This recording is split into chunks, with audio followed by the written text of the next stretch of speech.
Let's talk about Conjure Minor Elementals. Oh boy. When the playtest came out, this spell was the talk of the town. People were angry and demanded nerfs, but it made it in the 2024 Player's Handbook anyways. Now finally on April 16th, 2025, it was actually nerfed. That's like 8 months later, or 7 months, I don't know. Conjure Minor Elemental's upcast damage was decreased to 1d8. It's no longer 2d8. Yippee! The game is saved! Cobalt, this spell was insanely broken! You could do hundreds and hundreds of damage! Gator, I don't care. It's irrelevant now. Let's talk about this new version. Welcome to Pack Tactics, where Cobalt doesn't care! Conjure Minor Elementals. 4th level spell, action cast, lasts 10 minutes. Oh, and it's concentration, I almost forgot. You conjure spirits from the elemental planes that flit around you in a 15-foot emanation for the duration. Until the spell ends, any attack you make deals an extra 2d8 damage when you hit a creature in the emanation. This damage is acid, cold, fire, or lightning, your choice when you make the attack. In addition, the ground in the emanation is difficult terrain for your enemies. Upcast, the damage increases by 1d8 for each spell slot level above 4. Just to get it out of the way, the emanation is only 15 feet, which is the same range as Spirit Guardians. Speaking of, and this is just funny, the half movement from Spirit Guardians stacks with this because Spirit Guardians isn't difficult terrain. The enemies will move to a crawl with this combo, which is pretty good. Also by its own, you can sort of kite with it, and that will force the enemies to dash, which is noteworthy for a round. But, that aside, the damage for when you get it is okay on the surface, but the upcast is bad. It's more balanced now to the martial classes! Oh yeah, everybody agrees there, but this is really not worth building for. It's a trap. This is available to druids, wizards, and bards with magical secrets. These classes have way better options, like turning your friend into a giant ape that rampages around. All of these classes get this, by the way. Like, come on guys, this is so easy. You can upcast Conjure Minor Elementals, but like, it's not in the same realm of power. Cobalt, you do more damage though! Well, depends on the build and where in the progression. The giant ape does like 27 DPR that eventually becomes bad damage, but giving someone 168 sudden temp HP is always going to be relevant for emergencies. Also, it's just fun to turn your friends into giant beasts in general. They'll smile with glee, especially if they've never experienced it before. Social optimization. With Conjure Minor Elementals assuming 65% chance to hit and 3 swings, our DPR increase with that spell by itself is 18.9. Now, I'm slightly deceiving you a little bit, because if we factor in the weapon damage and the modifier, then of course we're gonna get a higher number. This number here is just the extra damage this spell provides on its own with 3 swings a turn. I think it's obvious that Polymorph is doing so much more, and will be relevant throughout the entire campaign. Just like Chipeku, you literally get thousands of maps and stuff for a few bucks, and look, now they've got tokens. Customize your tokens to all kinds of creatures. Fantastic for both DMs and players. They're great fun to play around with because you can customize every little detail, like the background, the ring around the token, bling, horns, hair, snouts, faces, clothing. You can even give your familiar a cute little hat. There's all kinds of things. And there's a random button for something quick. You don't need to scour the internet for characters and put them in a token maker anymore. You can populate a whole village with unique tokens super fast, which is something I've been doing in my Fandelver game. I found a list of every NPC in the village and I gave them all custom tokens. And what's really nice too is the art style is consistent with each other, which is something I really like. Also, by the way, they release 5 new tokens every week, each with accessories and color options, which means your token collection grows over time. You'll have hundreds of them and eventually thousands. This is power gaming. And it's all VTT ready. Check out the token maker at chipeku.com/packtactics. That helps me too. It comes with a little demo you can play around with. Link in the description. Back to the video.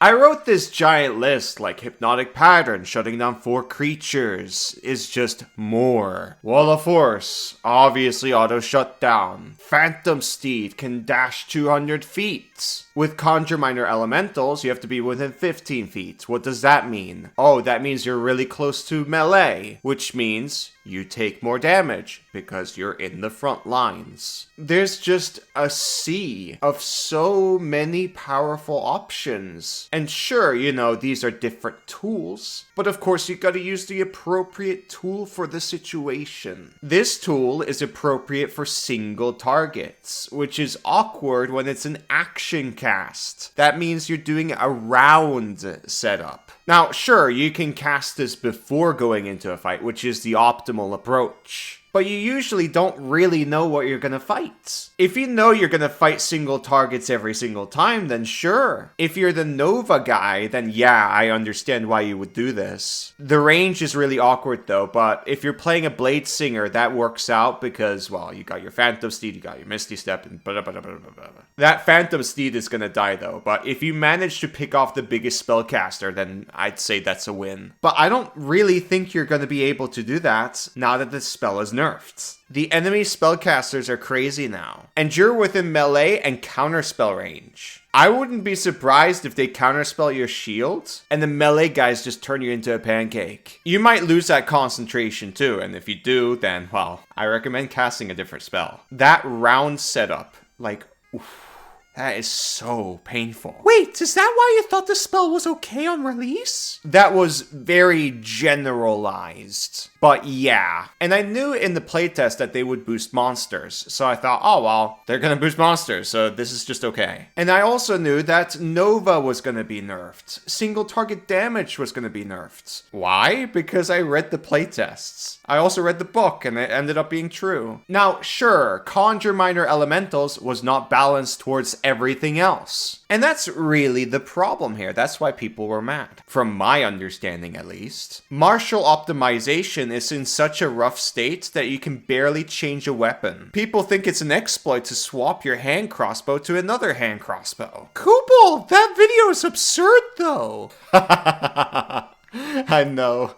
Listen, that's martial optimization for you nowadays. I didn't want to bring it up because I didn't know how people would react. And also, I didn't want to say bad things about martials. But the solution is really simple though. You just flavor it to say like, oh, this is just one hand crossbow. Even though mechanically you're using 2. But we gotta go back to the video. I'm completely off script. The old Conjure Minor Elementals is irrelevant now. And by the way, I'm not pro old Conjure Minor Elementals. I'm pro Twingas though. That Conjure Minor Elementals was good. Why? Because it actually conjured creatures, which was interesting. But no, people hate summons. I made a video about it years ago. I highly recommend checking it out. It's really funny. And it was way more broken than 2024 version. Arguably. That's not really why I think the spell is better. I just think it's fun to conjure creatures. Anyways, we gotta talk more about melee spells. Polymorphing yourself into the giant ape is a self-given. Unfortunately though, it's not really that effective because your AC is gonna drop, which means you're gonna be hit all the time. That also means you need to make a lot of concentration saves. Warcaster and maybe proficiency in Constitution certainly helps. Maybe you have both. But even with both of those things, I don't really think it's a good idea. But I do think it's better than Conjure Minor Elementals at 4th level. So there's that. Also, I almost forgot to mention, it's got the same problem as Conjure Minor Elementals, where it's an action setup. So that's another reason why you should cast it on your friend. Now let's talk about its biggest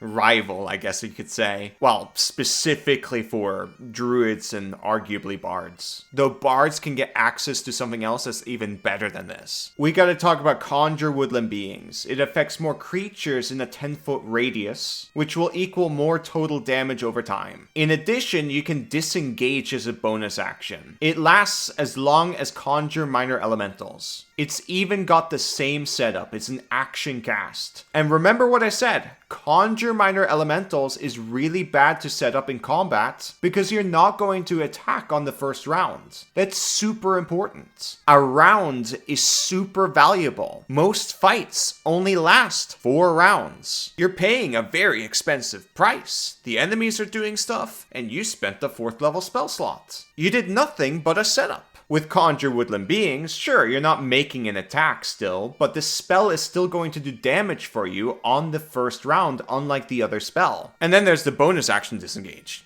That's mobility. Maybe you can affect even more creatures. The setup is doing something on that round. Let's do math again. I'm gonna be a little bit lazy though. Conjure Minor Elementals was 18.9 DPR by itself. That's the extra damage it provides, as I mentioned before. If we do factor in the first round setup, that DPR is lower, which makes sense. You're doing a round setup. You did nothing for that round. Conjure Woodland Beings was 60%, not 65. This is 60% chance creatures will fail. That equals 18 DPR to a single target. So yes, theoretically, in best case scenario, Conjure Minor Elementals is ahead by almost 1 DPR with 3 swings around. Best case. This is not factoring in the first round setup. But here's the thing. This is a 10-foot AoE spell that lasts for 10 minutes. Imagine 2-3 creatures just being in there, which is gonna happen all the time because, well, you're always in melee. Woodland Beings absolutely memes on this spell. If you upcast both to 5th level, Minor Elementals will be ahead by like 5 DPR, but that's like nothing burgers. At least the previous version...